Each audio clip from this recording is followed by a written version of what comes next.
Title: तुमसे मिलने की ख्वाहिश। कहानी: ये कहानी एक छोटे से गांव की लड़की आरती और एक बड़े शहर से आए लड़के राहुल की है।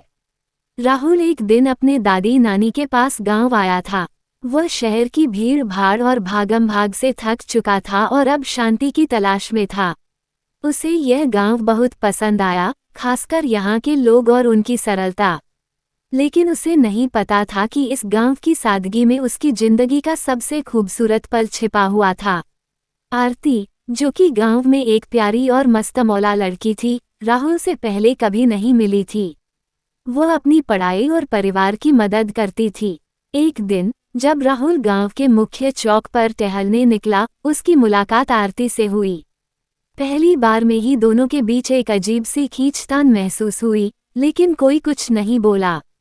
वे केवल एक दूसरे की आंखों में देखने लगे थे, जैसे उनका दिल एक दूसरे से बातें कर रहा हो। कुछ दिन बाद जब राहुल गांव में आकर रहने लगा, दोनों की मुलाकातें बढ़ने लगीं।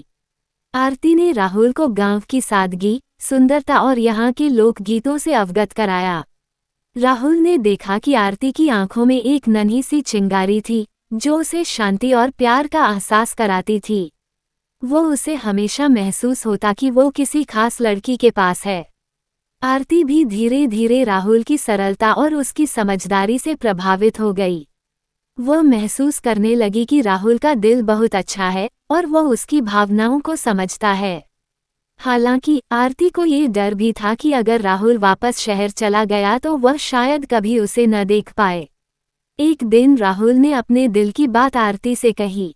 वह बोला, मैं जानता हूँ कि हम दोनों अलग अलग जगहों से हैं, लेकिन क्या तुम मुझसे कभी मिलकर अपना भविष्य देख सकोगी? आरती थोड़ी चौंकी, लेकिन फिर उसने अपनी आंखों में झांकते हुए कहा, मैं भी यही सोच रही थी, लेकिन क्या हम दोनों के रास्ते एक हो सकते हैं? राहुल ने कहा, अगर हम चाहते हैं तो कोई भी रास्ता मुश्किल नहीं होता। इसके बाद दोनों ने अपने रिश्ते की शुरुआत की। राहुल ने आरती को अपने शहर बुलाया और वह उसे अपनी दुनिया दिखाने ले गया। लेकिन वह हमेशा ये जानता था कि दिल से जुड़ी हुई रिश्तों की कोई भी दूरी मायने नहीं रखती, क्योंकि उनका प्यार सच्चा था। समाप्त।